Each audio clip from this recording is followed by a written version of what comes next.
आप बोलती क्यों नहीं? बाबा कुछ तो बताइए, खुदा के लिए कुछ तो बताइए बाबा। उस अजीजा के इल्जामात सुन सुनकर मैं तंग आ चुका हूं। मैं जानना चाहता हूं सच क्या है। कहीं ऐसा ना हो कि हम में से कोई कातिल बन जाए। उस औरत ने एलिफ को यहां छोड़ दिया, अपनी पोती को, क्यों? इसके पीछे राज क्या है? क्या मतलब है तुम्हारा? कैसा राज? कहना क्या चाहते हो जहान? आज तक कभी भी किसी शादोलो ने किसी गैर औरत की तरफ आंख नहीं उठाई। तुम्हें लगता है तुम्हारा भाई ऐसा कर सकता है? जानता हूं भाई ऐसा नहीं कर सकता। तो फिर पूछा किस लिए? हद से बढ़ चुकी है अब वो। मेरा तो दिल है कि बंदूक उठाऊं और उसके सिर में गोली मार दूं। हाँ, ऐसा हो ही ना जाए कहीं। दोस्त, मालूम तो है कितनी बुरी औरत है, आखिर क्यों परेशान करते हो खुद को?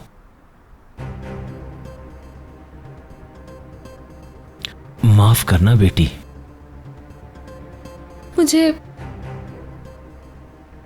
मुझे आप सब माफ कर दें। ऐसा कुछ हो जाएगा मुझे नहीं पता था। मैंने आपका सुकून बर्बाद कर दिया। एलिफ, मुझे लगा था कि मुझे देखकर अपने इंतकाम से पीछे हट जाएंगी, लेकिन उन्होंने तो मुझे ही खत्म कर दिया। शादोलो कभी भी हार नहीं मानते। हमें कोई तोड़ नहीं सकता, चाहे वो अजीजा कितना ही जोर लगा ले। हमें झुका नहीं सकती। हमारे सामने खड़े होने की किसी में हिम्मत नहीं। वो तो फिर हमारी दुश्मन है। अगर मैंने कुछ गलत किया है तो ना शादोलो गलत नहीं होते। आज के बाद तुम भी शादोलो। ये शहर देखेगा किस शान से तुम्हारी शादी होगी। और याद रखना कि तुम एक शादोलो हो और शादोलो ही नजर आना है तुम्हें सबको। चलो एलिफ, चलते हैं हम लोग।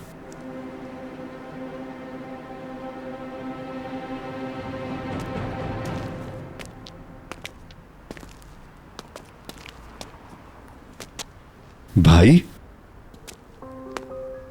खिजर साहब, क्या हुआ? कोई बात हुई आपकी रेहान के साथ? बेटा, रेहान जानती है अच्छी तरह से कि उसका बाप ऐसा नहीं कर सकता कभी। हमें इस बात की परवाह नहीं कि असलान में क्या सोचते हैं और क्या कहते हैं। तुम्हें जरा सा भी परेशान होने की जरूरत नहीं है। जरा मुझे तुमसे बात करनी है।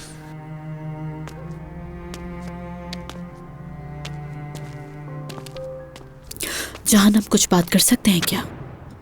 चलो अंदर फिर। हाँ चलो।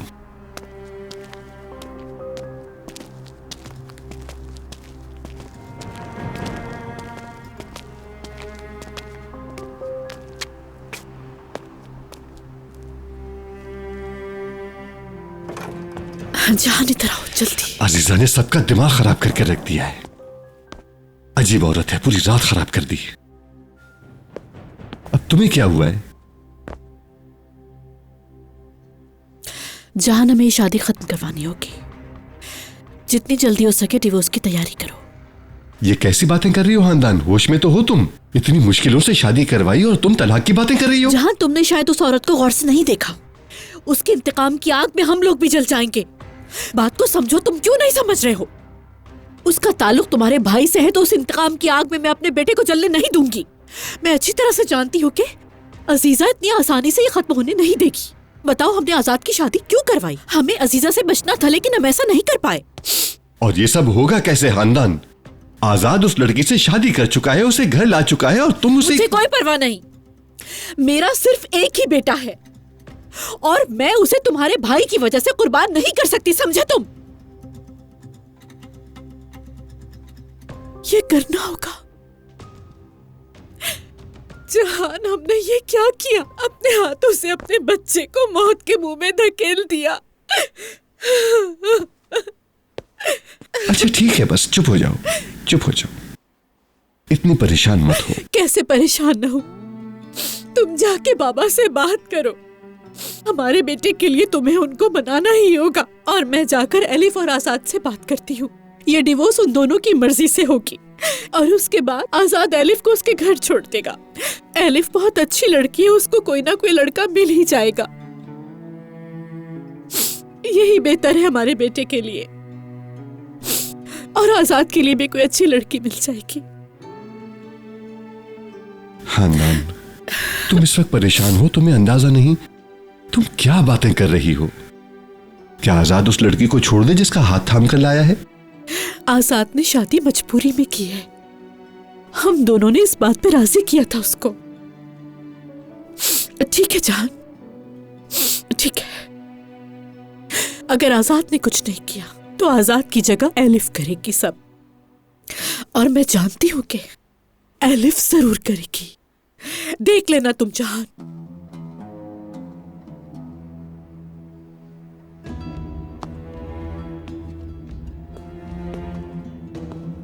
सुनो खानदान, ना तो मैं बाबा और ना ही अपने बच्चों से इस बारे में कोई बात करने वाला हूं, समझी तुम? जान लो।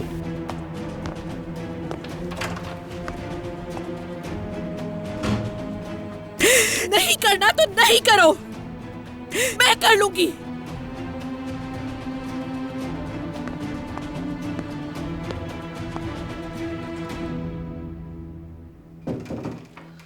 तुम मेरे साथ ऐसा कैसे कर सकती हो जहरा? ये सब कैसे किया तुमने? मेरे मना करने के बावजूद उन दोनों को क्यों बताया? हाँ बताया, क्योंकि मुझसे अब और बर्दाश्त नहीं होता कि तुम्हें कोई गलत समझे खिजर। जहरा, मैंने तुमसे कहा भी था कि तुम ऐसा कुछ भी नहीं करोगी। मैंने कहा था ना रेयान को कुछ पता नहीं चलना चाहिए, फिर क्यों किया ऐसा? मैंने समझाया था, फिर भी मेरी बात क्यों नहीं मानी? जवाब दो, क्यों बताया उन दोनों को? बिल्कुल ठीक कह रहे हो, लेकिन मुझसे ये नहीं देखा जा रहा था कि सारा इल्जाम तुम पर लगाया जा रहा है, जबकि तुम बेकसूर हो। तुमने कुछ नहीं किया। मैं तुम्हें बताता हूँ मुझे सबसे ज्यादा दुख कब हुआ। तुम मुझसे बातें छुपा रही हो जहरा, क्या मुझ पर यकीन नहीं? अगर मैं तुम्हें बता देती तो तुम मुझे बात करने नहीं देते, मुझे रोक लेते। तुम्हें परेशान नहीं देख सकती, मुझे समझने की कोशिश करो, मैं तुम्हें सब बताती हूँ। मुझे समझाने की कोशिश मत करो जहरा, मत करो, मैं पागल हो जाऊंगा। कितनी बार समझाया है तुम सबको कि मुझसे कुछ मत छुपाया करो, फिर भी मुझसे छुपाया। अगर तुम भी मेरे साथ ऐसा करोगी तो मैं किसी और को कैसे रोकूंगा? इस तरह तो कोई नहीं सुनेगा मेरी। अब तुम मेरे सामने खड़े होकर वजाहतें दे रही हो। जहरा, तुम मेरी बीवी हो, हमने एक साथ अच्छा वक्त गुजारा है, हम दुख सुख के साथी हैं। हर मुसीबत के वक्त हमने एक दूसरे का साथ दिया, तुम मेरी उम्मीद थी। जहरा, हम दोनों अपनी हर बात शेयर करते थे एक दूसरे से। जहरा, हम दोनों मियां बीवी होने के साथ साथ एक दूसरे के अच्छे दोस्त भी थे। फिर हमें आज क्या हो गया? हमारे दरमियान ये दूरी कैसे आ गई? ऐसा कुछ नहीं है, ऐसा कुछ भी नहीं है। मैं आज भी तुमसे बहुत प्यार करती हूँ, तुम्हारा बहुत एहतराम करती हूँ खिजर। हम दोनों के दरमियान ना कोई आया है और ना ही कोई आ सकता है। तो क्यों गई तुम वहां? क्यों छुपाया मुझसे?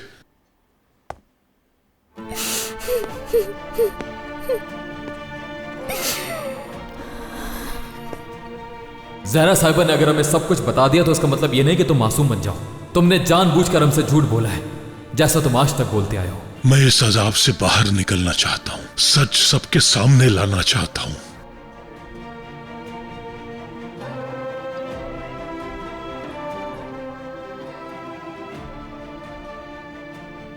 मैं सिर्फ तुम पर भरोसा करता हूं, सिर्फ तुम पर यकीन है मुझे।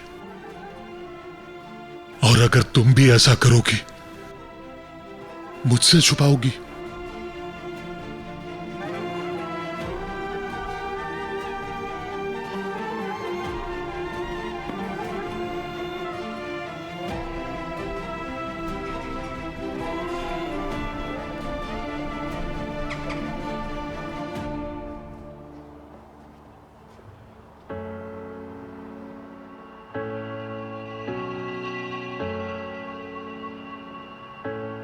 सॉरी, हम आपकी मदद नहीं कर सकते। उस वक्त उस आग में जल के सब कुछ राख हो गया था। वो इतना जदीद दौर नहीं था, उस वक्त तो कंप्यूटर भी मैसर नहीं थे, इसलिए उन डॉक्यूमेंट को ढूंढना बहुत ही मुश्किल है, तकरीबन नामुमकिन। क्या हम किसी ऐसे शख्स से बात कर सकते हैं जो इन्वेस्टिगेशन में मुलव्विस था? उस दौर में हमारे ऑफिसर उमर साहब हुआ करते थे, मैं उनसे रब्ता करने की कोशिश करता हूँ। हो सकता है उनसे कुछ सुराग मिल जाए, मैं आपको कुछ दिन में बताता हूँ। ये मेरा कार्ड है, मैं आपके जवाब का मुंतज़िर रहूंगा। शुक्रिया आपका। मैं बिल्कुल रब्ता करूंगा आपसे मिस्टर मीरान।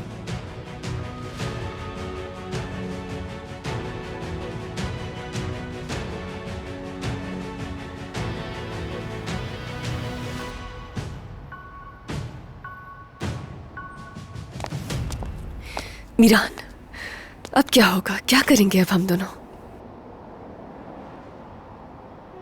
मुझे सच में नहीं पता रियान, नहीं पता मुझे। यकीन करो नहीं पता। समझ नहीं आता कि ये सब एक ख्वाब है या फिर कोई हकीकत है। नहीं पता मुझे। तुमने देखा जब भी हम कुछ तलाश करने की कोशिश करते हैं तो कोई ना कोई मसला आ जाता है बीच में। हाँ, और अब ये मसला आ गया। सच में मेरा दिमाग खराब होने वाला है रियान। मीरान, मैं बहुत डर जाती हूँ जब तुम्हें ऐसे देखती हूँ। जब तुम्हारा हाथ थामती हूँ तो दिल चाहता है तुम्हें यहां से दूर ले चलूं, किसी ऐसी जगह जहां तुम्हारी आंखों में सिर्फ खुशी के आंसू हों। और मुझे यकीन है ऐसे दिन आएंगे। मैं उन दिनों की उम्मीद कभी नहीं छोड़ूंगी मीरान, और ना तुम कभी हार मानोगे। मगर तुम्हारी दादी हमेशा माजी दोहराकर तुम्हें कमजोर करती हैं और तुम्हें हमेशा वही 5 साल का यतीम बच्चा बना देती हैं। और फिर तुम मुझसे दूर हो जाते हो। फिर मैं तुम्हें कहीं ढूंढ नहीं पाती, तुमसे बात नहीं कर पाती हूँ। तुम अकेले ही मुश्किल में नहीं हो, हमारा रिश्ता भी मुश्किल में है। अपनी दादी को इजाजत नहीं दो कि वह हमारे रिश्ते को मुश्किल में डाले।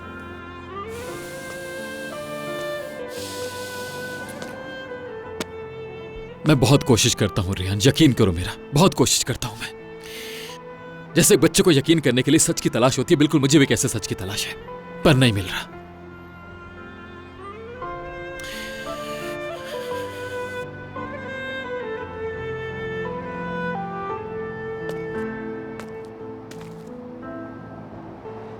बस तुम मेरा साथ कभी मत छोड़ना, ठीक है ना? मैं हर हाल में तुम्हारे साथ हूं।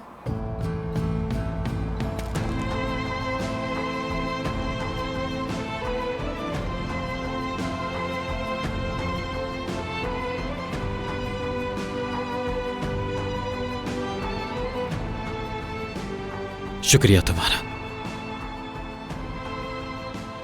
चलो कुछ देर पैदल चलते हैं। हाँ, लेकिन इस वक्त हमें घर जाना होगा। मैं जब घर से निकली थी तो नानी तुम्हारे लिए बहुत ज्यादा परेशान हो रही थी।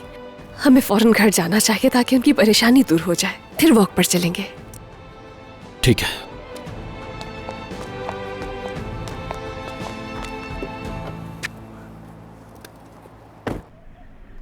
या रब्बुल आलमीन, या रसूल अल्लाह, मेरे बच्चों पर अपना करम फरमा।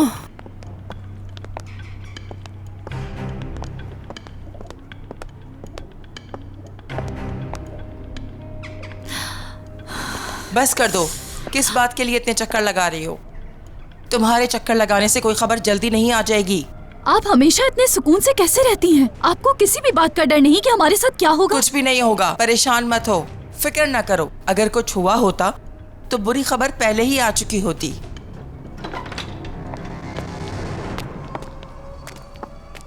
लो, बुरी खबर आ ही गई आखिर। कहाँ है, कहाँ है मेरे बच्चे? मीरान और एलिफ कहाँ है? दादी जान मुझे बताएं। तुम्हें जल्दी मौत नहीं आ सकती अजीजा, नहीं आ सकती। तुम अल्लाह से अपनी मौत की दुआ मांगोगी, लेकिन तुम्हें मौत नहीं आएगी, क्योंकि तुम जितनी जालिम हो इतनी आसानी से मौत नहीं आएगी तुम्हें।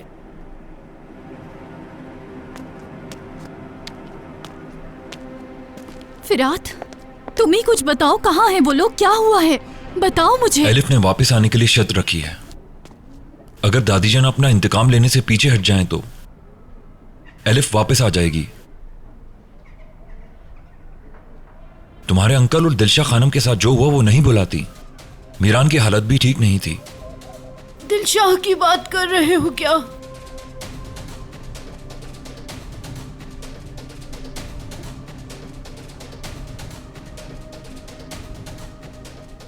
दादी जान ने एलिफ की शर्त मानने से इनकार कर दिया, एलिफ को वहीं छोड़ दिया और वो वहां से वापस घर आ गई।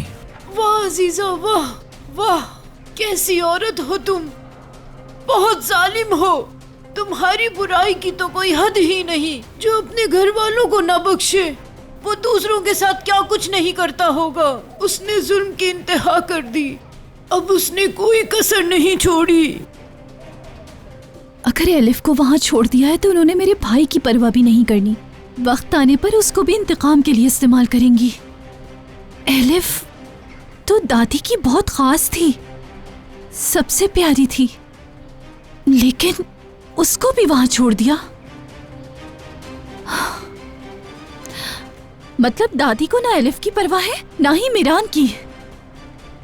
यानी जब भी इंतकाम की बात आ जाए तो दादी को कुछ भी नजर नहीं आता। फिरात, कुछ भी नहीं। गलती कर रहे हो तुम फिरात। रेहान के पीछे जाकर खुद को परेशानी में डाल रहे हो। अगर तुम्हें भी कुछ हो गया तो गोनल का फिरात के लिए ये प्यार मुझे मरवाएगा। तुम हमेशा से ही मेरे लिए सगी बहन की तरह हो। हम लोग बहन भाई ही हैं, और बहन भाई होने के लिए जरूरी नहीं कि खून का रिश्ता ही हो। सही कह रही हो। मुझे अच्छा लगा ये सब सुनकर। हम दोनों हमेशा इसी तरह मिलजुल कर रहेंगे, ठीक है?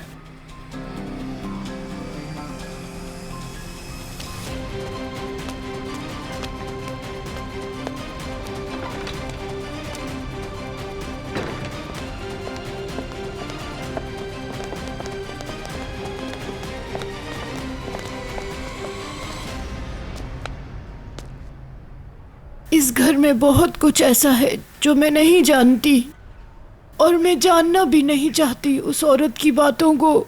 लेकिन मेरी बेटी, मेरे बच्चों की बातें उससे जुड़ी हैं। फिरात अभी क्या कहना चाह रहा था? दिलशाह के साथ जो कुछ हुआ इसका क्या मतलब? दिलशाह खानम की वफात जवानी में ही हो गई थी। हाँ। शायद यही कहना चाहता था। हाँ, पर गोनल, उसने ऐसा क्यों कहा कि वो अपने इंतकाम के लिए मीरान को भी भूल गई? शुक्रान खानम, मैं इन सब बातों का जवाब नहीं दे सकती हूँ। जब वक्त आएगा तो मीरान सब कुछ आपको बता देगा। आप परेशान ना हो, और मीरान के साथ कोई कुछ नहीं कर सकता। बस आप इस बात को याद रखें। अच्छा ठीक है, शुक्रिया। जाओ तुम।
मुझे 4 जाने दफन करना थी। 4 जाने, उनमें से हर एक मेरे अंदर जल रहा है। मैं जालिम नहीं हूँ, मैं कातिल नहीं हूँ। मुझे उनको इसलिए मारना पड़ा क्योंकि मैं खुद भी मर चुकी थी। मैं चाहती थी मेरी तरह वो लोग भी मर जाए। या अल्लाह, मेरी तरह उन्हें भी तूने क्यों ना जला डाला? क्यों नहीं जला दिया उन्हें? तू देख रहा है ना, तू जानता है ना, मेरी तरह क्यों नहीं जला दिया उनको? मेरी जली हुई खाल मुझे अज़ियत नहीं देती, बल्कि मेरा दिल देता है। मेरा दिल, मेरा दिल।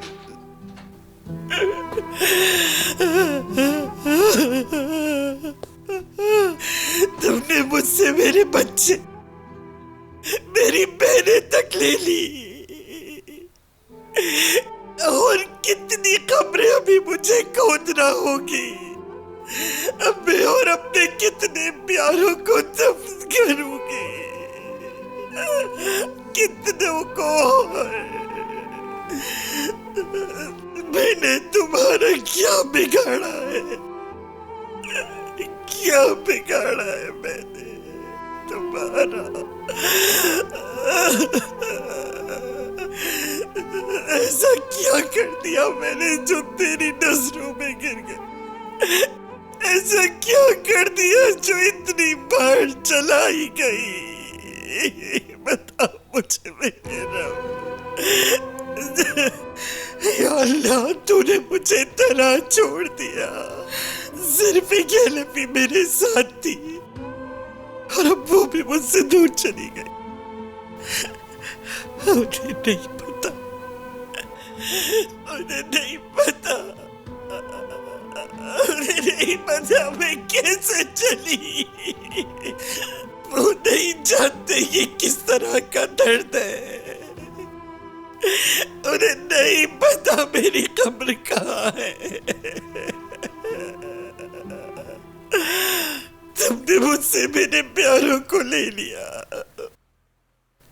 मेरे बच्चों को, मेरे बाबा को, मेरी बहनों को, मेरे सब प्यारों को।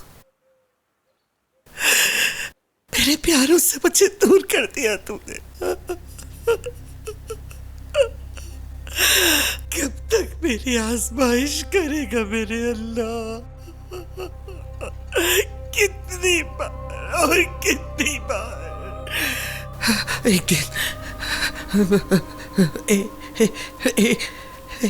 एक दिन सबको पता चल जाएगा इस दर्द का सबब कौन है।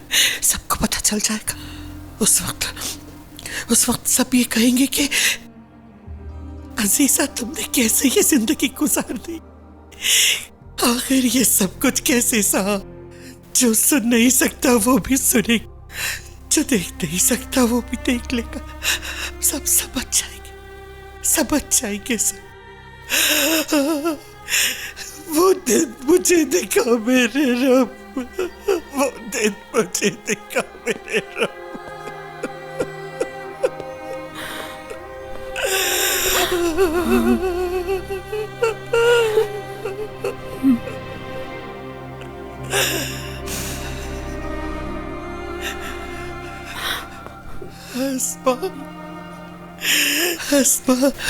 अस्मा, क्या मैं बहुत बुरी हूँ? क्या मैं बहुत बुरी हूँ अस्मा? क्या मैं इसलिए बहुत बुरी हूँ क्योंकि वो ये नहीं जानते मेरे साथ क्या हुआ? अस्मा, बहुत तनाव है इस दुनिया में, सबसे ज्यादा तनाव है।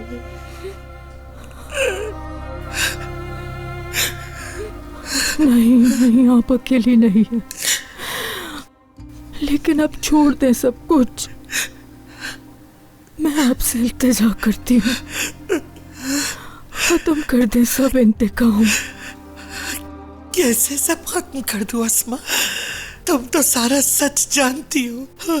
तुम तो जानती हो मैंने क्या कुछ सहा है। तुम हमेशा से मेरे साथ थी, तुमने हमेशा मेरा साथ दी, मगर मैंने तुम्हारे साथ बहुत बुरा किया अस्मा, बहुत बुरा किया अस्मा। मगर तुम तो मुझे अच्छी तरह समझती हो ना अस्मा, समझती हो ना तुम मुझे। इन लोगों ने हमें आपस में एक दूसरे का दुश्मन बना दिया। जो मुझ पे बीता है, अगर उसके बारे में एक बार सोचो तो शायद मुझे माफ ना कर सकूं, मगर मुझे समझ सकूं, शायद मुझे जान जाओगी, समझ सकूं, शायद समझ सकूं। ठीक हो जाएगा, सब कुछ ठीक हो जाएगा, सब कुछ ठीक हो जाएगा। या अल्लाह, मेरे बच्चों को अपनी अमान में रखना,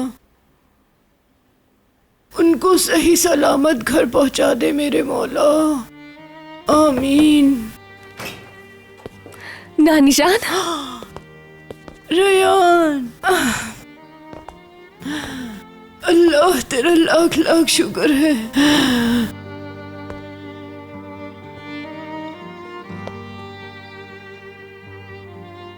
तुम्हारे बाबा को सर में गोली लगी थी, वो अपने खून में लथपथ था, उसके हाथ और पैर दोनों बंधे हुए थे, वो लड़ नहीं सकता था, नहीं भाग सकता था। तुम्हारी अम्मी उसी के करीब पड़ी हुई थी, उसका लिबास फटा हुआ था।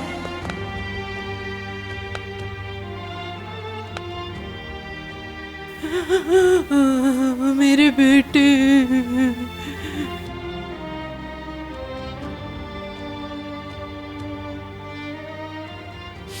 आपसे माँ की खुशबू आती है। तुमसे मुझे अपनी बेटी की खुशबू आती है। बहुत इंतजार किया मैंने तुम्हारा।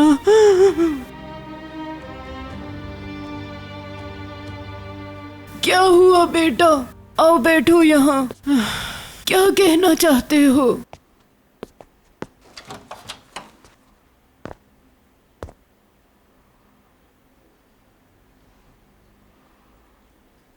सब लोगों ने कहा कि अजीजा इंतकाम में अंधी हो गई है और तुम्हारा भी इस्तेमाल किया उसने। कैसा इंतकाम है ये बेटा, और किससे इंतकाम लेना चाहती है अजीजा? तुम्हारी अम्मी की भी बातें कर रहे थे, दिलशा की वफात की। हाँ,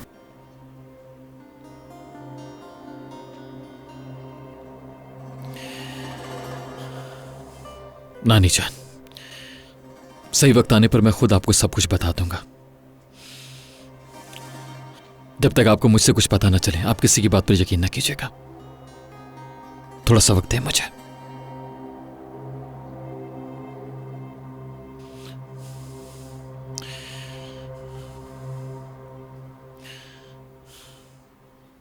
हम अभी चेंज करेंगे और उसके बाद कुछ देर बाहर जाएंगे।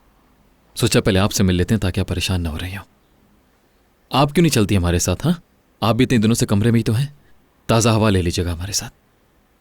नहीं बेटा नहीं, तुम लोग जाओ, मैं ठीक हूँ, बस थोड़ी सी थक गई हूँ। नानी जान, हम लोग गाड़ी में चलेंगे।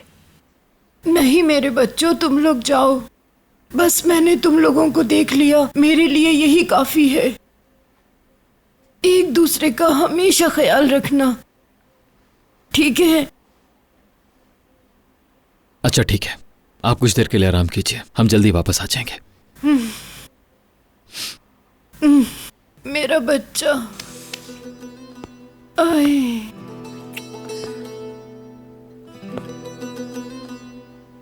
प्यारे बच्चों, अल्लाह तुम दोनों को इस दुनिया में और आखिरत में कभी एक दूसरे से जुदा ना करे। अल्लाह तुम्हें अपनी अमान में रखे। आप भी नानी जान, आप भी।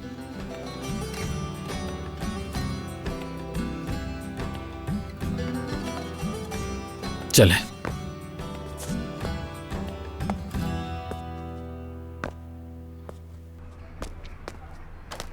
खुशामदीद। बहुत शुक्रिया। मेरे बीवी बच्चों का तो दिमाग खराब हो गया है। हारून, बाबा जान। अरे बेटा तुम यहाँ? नहीं बाबा। बस। या अल्लाह खैर, अभी यहाँ क्या लेने आ गया है? और बाबा इस मुसीबत को बेटा कह रहे हैं? बाबा नहीं आए? वो सब लोग तो यहाँ से चले गए हैं, लेकिन मैं नहीं किया। जब यारी ने सब कुछ फोन करके बताया तो कितना झूठा है ये। आप लोगों को अकेला नहीं छोड़ना चाहिए। कैसी अम्मी जान? ठीक हो बेटा, शुक्र है। खुश आप। बहुत शुक्रिया। यहाँ क्यों खड़े हो? अंदर आ जाओ। जिहान साहब, जिहान साहब, जिहान साहब, आप खुशामदीद।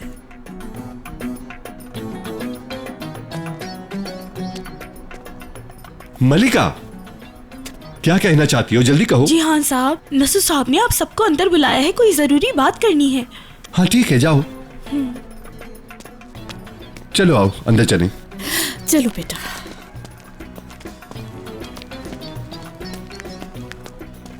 बेटा आओ ना तुम भी। मतलब उन्होंने पूरी फैमिली को बुलाया बाबा जान। हो सकता है कोई जरूरी बात हो। कोई बात नहीं, मैं यहीं इंतजार कर लूंगा। प्लीज आप जाएं।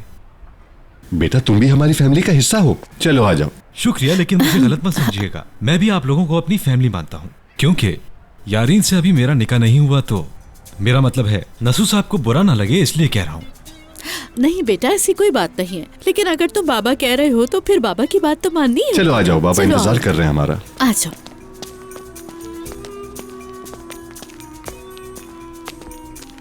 हारून, दाद दे दी हो तुम्हें। क्या स्किल्स है तुम्हारे पास मक्खन लगाने के, इंसान को हजम ही ना हो ना। माशाल्लाह से इसकी वजह से बहुत आगे जाओगे। अभी तो शुरुआत है।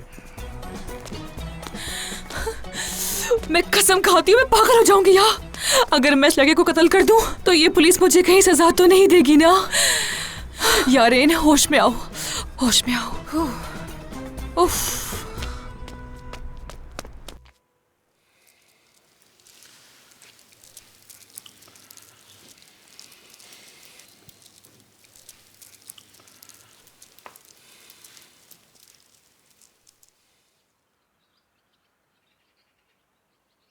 सब गौर से सुनो, बहुत सोच समझकर।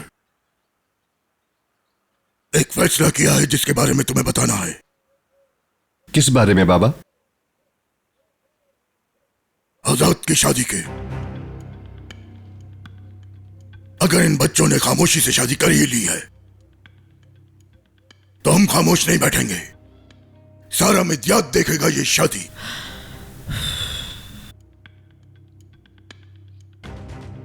मैं ये सब कुछ नहीं करना चाहता।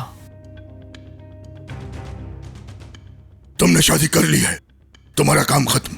अब हमारा काम शुरू होता है। तुम हमारे बेटे हो, शाहदौलों के इकलौते वारिस हो।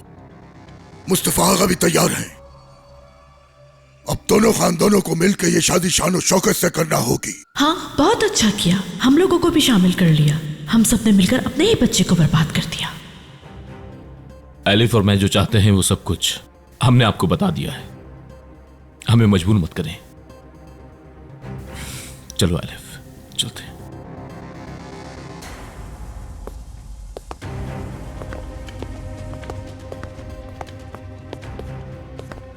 बाबा आप ज्यादा बेहतर जानते हैं, लेकिन अगर बच्चे कह रहे हैं तो ठीक है। बहुत सर्दी है, इतने लोगों को कहाँ बिठाएंगे। मेरा ख्याल है कि हमें कुछ दिन और इंतजार कर लेना चाहिए, और फिर सर्दी में लोग भी नहीं आएंगे, और इन लोगों का भी नहीं पता कि क्या होना है। निकाह के बाद क्या होना है? निकाह हो चुका मतलब शादी हो गई, फैसला हो गया।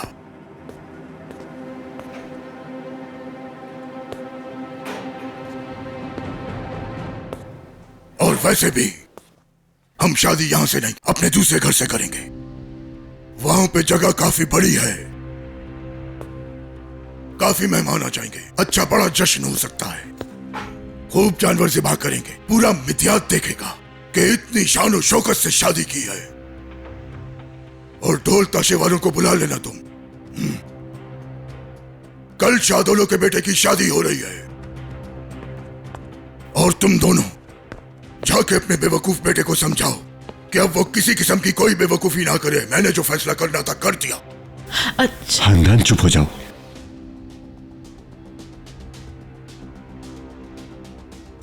अब मैं जाकर आजाद को देखती हूँ।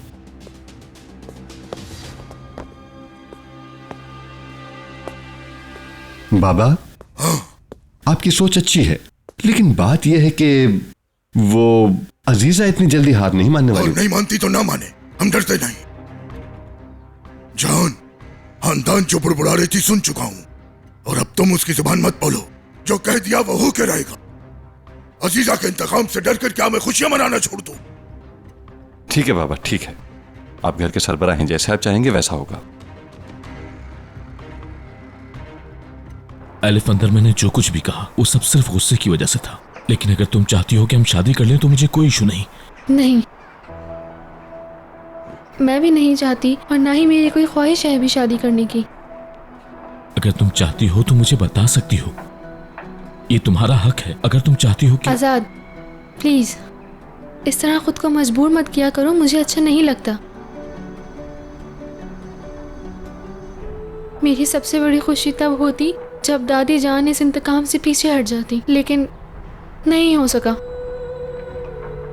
और वैसे भी हमारी कहानी दूसरों की तरह बिल्कुल नहीं है।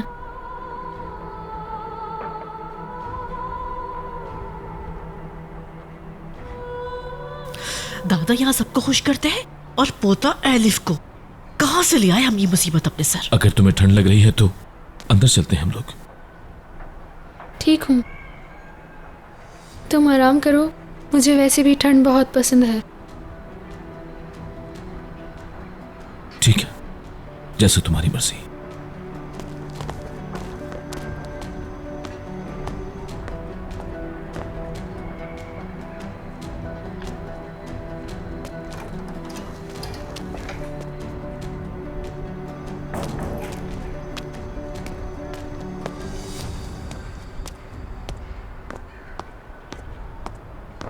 एलिफ बेटा, मुझे तुमसे कुछ बात करनी है।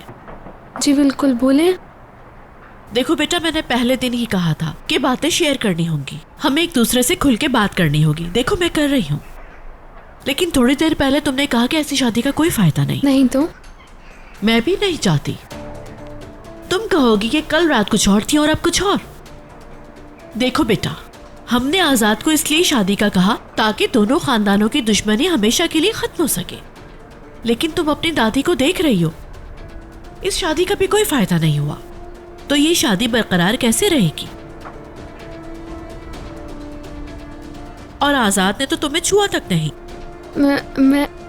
मैं समझी नहीं, आप क्या कह रही हैं? देखो बेटा, तुम दोनों अच्छा करना चाहते थे और तुम दोनों ने कोशिश भी बहुत की, लेकिन ये नहीं हो सका। तो दोनों की बेहतरी इसी में है कि तुम आजाद से जल्द डिवोर्स ले लो। समझ गई तुम? अम्मी, आपको पता भी है कि आप क्या बोल रही हैं? कैसी बातें कर रही हैं? आप किस तरह एलिफ से ये सब कुछ कह सकती हैं? कल आप क्या कह रही थी और आज क्या कह रही हैं? आजाद, ऐसी कोई बात नहीं है, हम बस। एलिफ, तुम खामोश रहो। बताएं आपने ये सब कुछ क्यों कहा? बेटा, तुम मुझे गलत समझ रहे हो। हालात तुम्हारे सामने है। वो औरत कभी भी तुम दोनों को सुकून का सांस लेने नहीं देगी। एलिफ, तुम चलो यहाँ से। आजाद, वो कोई मसला नहीं है, बस हम बात कर रहे थे सिर्फ। कहाँ जा रहे हो तुम लोग? आप क्या करेंगी जानकर अम्मी? आप तो वैसे भी एलिफ को यहाँ से भेजना ही चाहती है ना। अगर आपने दोबारा एलिफ से इस तरह की बात की तो मैं भूल जाऊंगा कि मैंने आपसे कोई वादा किया हुआ है। चलो एलिफ। आजाद, खानदान, क्या हो गया इन दोनों को? आखिर ये दोनों जा कहाँ पड़ रहे हैं? बाबा, बस बच्चे थोड़ा बोर हो रहे थे इसलिए घूमने गए हैं। अगर आप लोगों की इजाजत हो तो मैं यारीन को कॉफी पे लेके जा सकता हूँ। हो सकता है आजाद भाई भी मिलकर हमारे साथ कॉफी पी लें। मेरे ख्याल से ये ठीक नहीं होगा। मेरा मतलब है कि अभी तुम्हारी मंगनी हुई है और वैसे भी मुझे बहुत काम है। घर में शादी भी है ना, यानी कि भाई की शादी। कोई बात नहीं, मंगेतर है तुम्हारी, ले जा सकते हो, बस तुम लोग थोड़ा जल्दी आ जाना। बल्कि एक काम करते ना, मैं कॉफी घर पे ही बना लेती हूँ, सब एक साथ मिलके पी लेंगे। भला भाई को क्या डिस्टर्ब करना। तो फिर मैं भी आकर तुम्हारी किचन में मदद करता हूँ यार। अच्छा ठीक है बेटा, जाओ। हाँ जाओ। खानदान, आजाद अच्छे मूड में नहीं लग रहा था। क्या तुम्हारी उससे कोई बात हुई है या? मुझे एलिफ अकेली नजर आई तो मैंने जाकर उससे बात कर ली। फिर अचानक आजाद आ गया और उसने सारी बातें सुन ली। मैंने तुमसे उस पर क्या कहा था? अच्छा प्लीज जहान, तुम भी मत शुरू हो जाना, वरना मैं रोना शुरू कर दूंगी। पहले ही दिन मैंने उसको अपना दुश्मन बना लिया। ये इंतकाम कभी खत्म नहीं होगा और आजाद उसको यहाँ से नहीं भेजेगा, तुम्हें उसका पता है। और आज भी हमें हर तरफ अजीजा ही नजर आ रही है। मुबारक हो। देखो खानदान, सुनो, इस मौजू को अब खत्म करना होगा। जो कुछ हुआ उससे वापसी का अब कोई रास्ता नहीं है हमारे पास। इस बारे में बात करने का अब कोई भी फायदा नहीं है। मैंने अंदर बाबा से बात करने का सोचा था, लेकिन उनका गुस्सा देखकर हिम्मत नहीं हुई। तुम्हें भी इस बारे में बात करने की कोई जरूरत नहीं। वो औरत अजीजा अकेली यहां पर आई, इतना बड़ा तमाशा खड़ा किया और चली गई। अभी मैं जिंदा हूं खानदान, किसी में हिम्मत नहीं कि तुम्हें या हमारे बच्चों को कोई उंगली भी लगा सके। समझ गई तुम?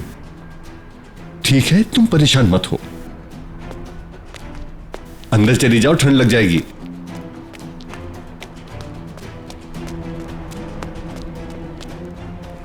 नहीं जहान, नहीं, ऐसा कुछ नहीं होगा। मैं अपने बेटे को किसी भी हाल में इंतकाम की नजर होने नहीं दूंगी। कोई ना कोई हल निकाल लूंगी।